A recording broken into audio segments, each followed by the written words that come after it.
Okay, everybody, we're back in my kitchen again, and I'm going to be demonstrating how to work with Phyllo Dough pastry sheets. This is this box that I have from the store, and this is a type of pastry that comes in really tissue paper thin sheets, and I'm going to show you something cool that you can do with these. I'm going to actually turn them into little cups that you can fill with a lot of different options. So let's get started. Okay, to get started with these cups, you're gonna need a few supplies. So I have a cutting board ready, and then I have some melted butter and a pastry brush, as well as my box of Phyllo sheets that I have taken out of the freezer. You do want to thaw these before you use them, so you can put them in the fridge overnight, or you can take them out and let them sit on the at room temperature for a few hours and get them to be workable. Then you're also going to need, in order to make these cups, some muffin pans, because that's what we're going to form our Phyllo cups into. All right. Oh, and then I also have handy a pizza cutter, and you could use a knife instead of this, but I'm going to use a pizza cutter. All right, so basically what I am going to do is when I open up my Phyllo sheets, let's take a look at what this looks like. They are really thin, and they can be kind of crackly, which can be frustrating.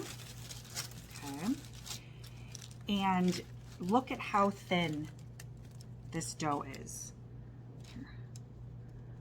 This is one sheet, and it is like, it's like tissue paper. That's how thin it is. And that's what you're going to be working with when you are using this dough. And it's going to be kind of a rustic looking cup that we're making. I'm just kind of feeling like how cold it still feels from coming out. And basically what we'll do is I'm going to take these sheets and put them kind of close to my cutting board, but off to the side enough that I can actually work with this. So what I'm going to do is take a sheet of this dough that is so thin, and it can be a little frustrating to work with, so it's kind of an exercise in patience. Okay, and I'm going to put this onto my cutting board here, and then what I'm going to do is take some butter and brush butter over this. Okay.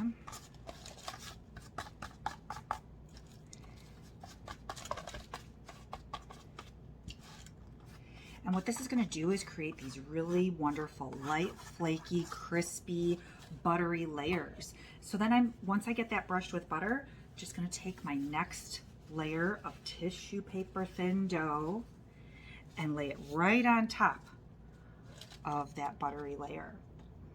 Okay, and then I'll just keep repeating this process, and I'm going to use about 5 of these sheets to get started. All right, so that was 2.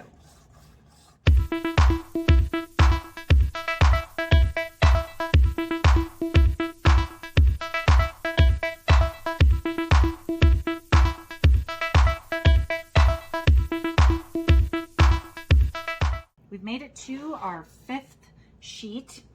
And what I'm going to do is I'm actually going to use a pizza cutter. You could use a knife for this. It's totally up to you. And I'm actually going to cut this into 6 squares. So I'm just going to kind of eyeball about 1/3 of the way, which is why I put a cutting board under it, so that I wasn't going to be cutting directly on my countertop, so as not to ruin my countertop. And then I'm just going to kind of come halfway down, and they might not be perfect, and that's all right. And then what I'm going to do is grab my muffin tin, and I want to make sure that this also is really non-stick. So I'm going to do every other one of these.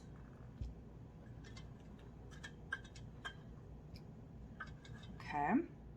So I've got 6 of the 12 ready to go. And what I'll do is I will take these squares, and I'm going to press them into, let me turn you a little bit this way. Here we go.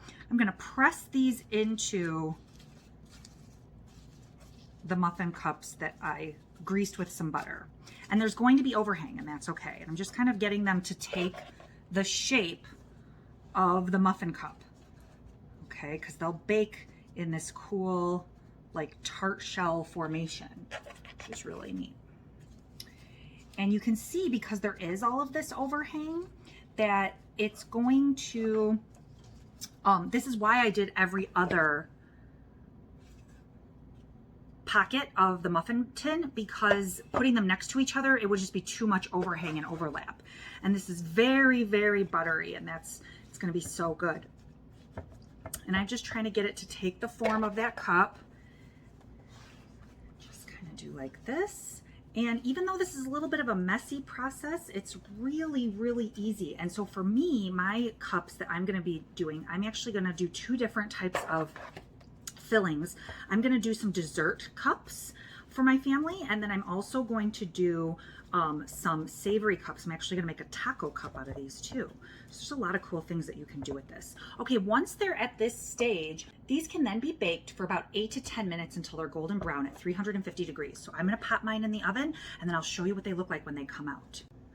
I'm going to go ahead and whip this up. I have a filling here that is basically just a little 6-ounce package of raspberries, half a brick of cream cheese, 1/4 cup of confectioner's sugar. I'm going to put a little pinch of salt in there as a flavor enhancer.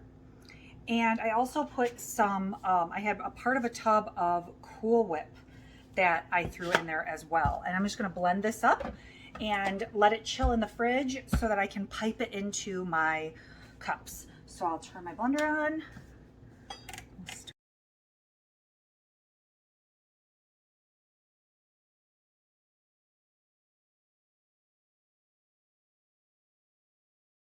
Perfect. Okay, I'm gonna pop this into the cooler. Okay, now it's like 6:36 and it's been a while. Yes, so it's time for us to get ready for dinner with our Phyllo cups. So first we're gonna do one of our dessert ones. These are the dessert cups that I pulled out of the oven.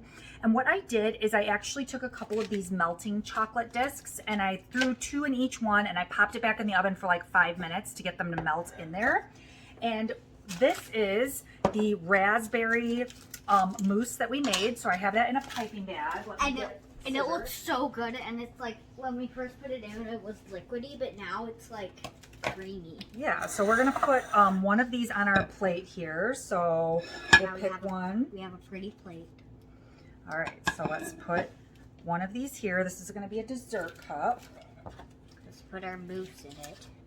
Mm-hmm. Can I try putting the mousse in? Not this minute. Okay, it's a little thinner than I thought. Hold on, I'm going to do a different one. Okay. So I'm going to just pipe this in. And this isn't meant to look like super fancy. It's not like thick like a traditional mousse would be. Remember, we made this in the blender with some Cool Whip and cream cheese and raspberries and powdered sugar. And you can kind of sweeten it to your tastes. All right, so we've got that in there. Good with that. Okay, it smells so good. Mm-hmm. And then I was thinking we would do some whipped cream. That sounds amazing. Then I thought an additional garnish, because you want to give the person who's eating it an idea of what the flavor is. So put a few mini chocolate chips on top so that they know that there's a little chocolate surprise down in the bottom. If you isn't that cool? Yeah, but if you don't have mini chocolate chips, it's fine if you use regular chocolate chips. Yes, absolutely. Okay, so now let's look at making our savory taco cup. Okay, so I'm going to move our plate over here, and we're going to bring over our taco meat that has been cooking for like half an hour. Yes, I've got some taco meat here, so I'm going to put that to the side. Okay. Here is our pan of taco. Yeah. All right, so now to do this, let me just grab... In the camera, they look like flowers. They do kind of look like flowers. All right, so what we're going to do is I like to take some shredded cheese. If she can open it. If I can open it. All right, and then I'm just going to pick one of these. We'll just do this one right here. I mean, they're all going to need some because we're going to fill them up.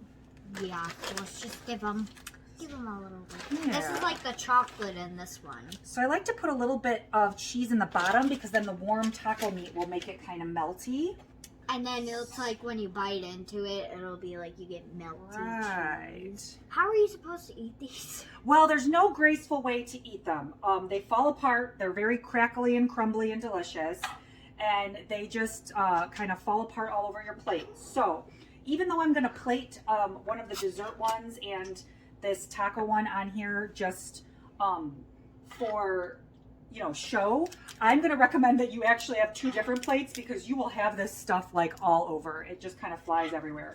That phyllo pastry is really crispy and crackly. And then ready? Hear how crackly it is. That was me just breaking some of the pastry off. Okay, well, we want to have this one pretty for a picture, hun. I know. No, you don't, because otherwise you wouldn't do that. Okay, so I've got some taco meat in each of these, and then I'm going to do another little sprinkle of cheese on top. How much cheese?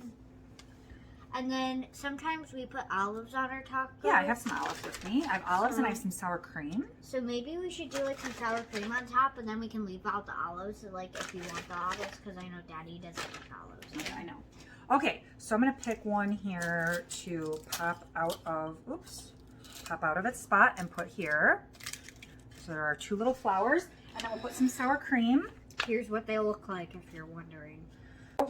This is on there now.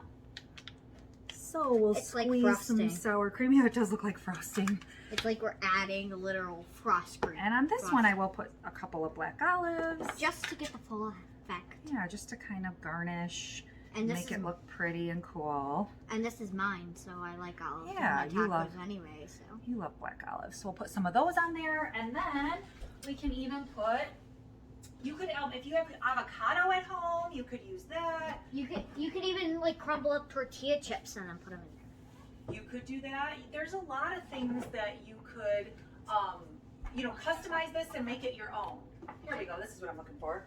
But I feel like for me it would be too crunchy because since the pastry is already crunchy. You could use fresh cilantro, or I have a little bit of dried cilantro to give it a little pinch of green on top. Will it taste like anything? Yeah, it tastes like cilantro. And there you have it, guys. There is your dessert phyllo cup and your taco phyllo cup. Amazing, right? I'm from Home Alone.